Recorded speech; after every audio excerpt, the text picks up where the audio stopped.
Hello and welcome to Kimboshi Radio, where today I got kind of a quick one, but I wanted to include this here. So, sometimes when I just don't have enough time to make a video, we actually do have a podcast over on like Apple Podcasts and Spotify if you want to look for us. But today, Sean and I had a long conversation about a study that he recently dug through, talking about how mawashis can actually stabilize your lumbar spine and might be a reason why rikishi don't have more injuries, at least in their lower backs.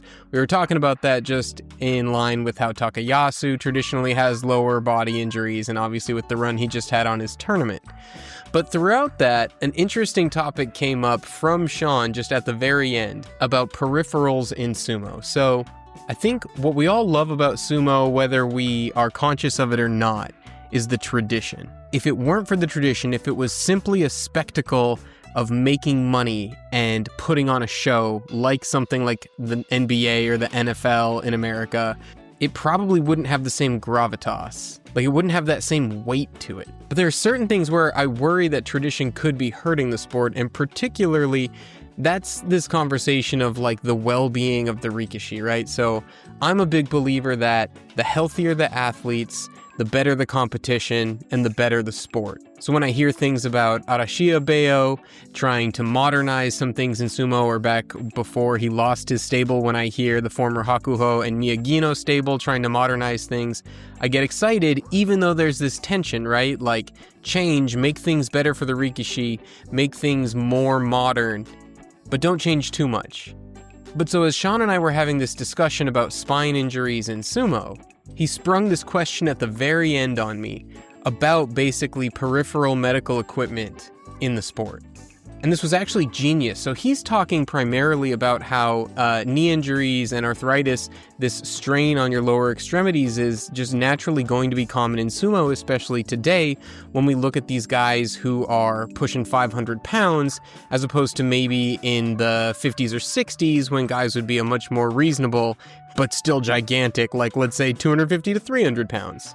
And so what's interesting is, while someone like Teruno Fuji near the end was coming out like the bionic man with his knees, and Ura still comes out with those heavy braces, most of these gargantuan guys, not only is there not necessarily like a BMI cap for rikishi, just something that would get them to not put such a gargantuan amount of weight on, but we also aren't fully using the kind of medical science we could do to, if they're going to carry that weight, prolong their careers. And I thought that was really interesting, and just wanted to post an excerpt here to see what you guys thought about this and how this would change your opinion of the sport. So just listen to this excerpt here. This is Sean talking about knees in sumo.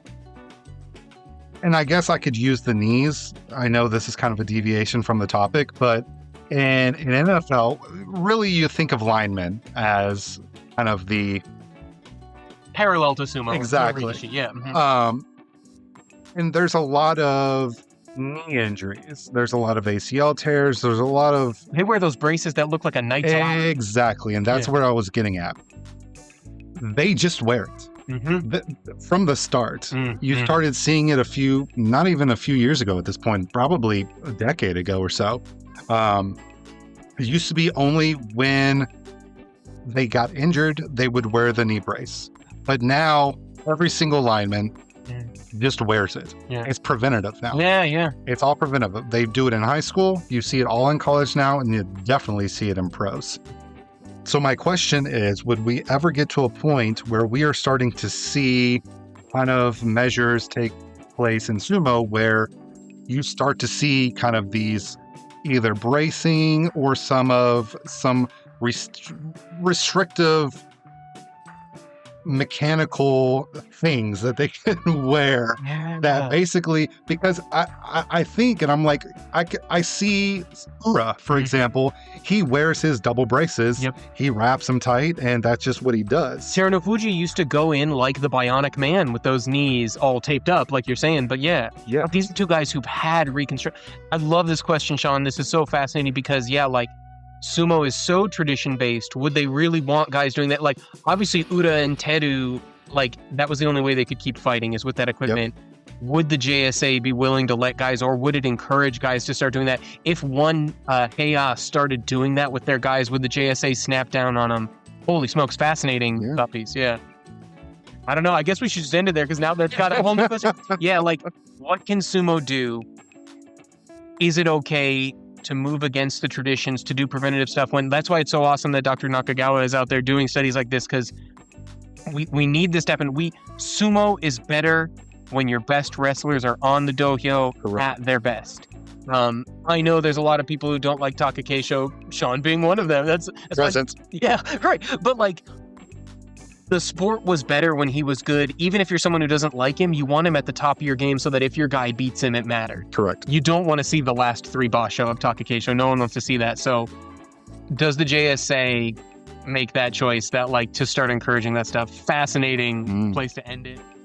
So I don't have an answer, and like I said at the start, that's from an audio-only podcast where we were actually talking about Mawashis and spine injuries, but that really interested me so much that I wanted to hear what you all think. How far does tradition go? And if we reshape how we think and think of the Mawashi as protective medical equipment itself, should sumo embrace additional equipment that would protect the other joints, ligaments, body parts of the rikishi, or do we lose something from our sport if we start doing that? And if that's the case, should we be doing something else, like encouraging lower weight or higher muscle to weight ratios, things like that? Or is that not the JSA's place at all? Should we just leave it out and let the most competitive Heya do what they're gonna do and win? Super curious to hear what you guys think about this, but other than that, thanks for listening, everybody.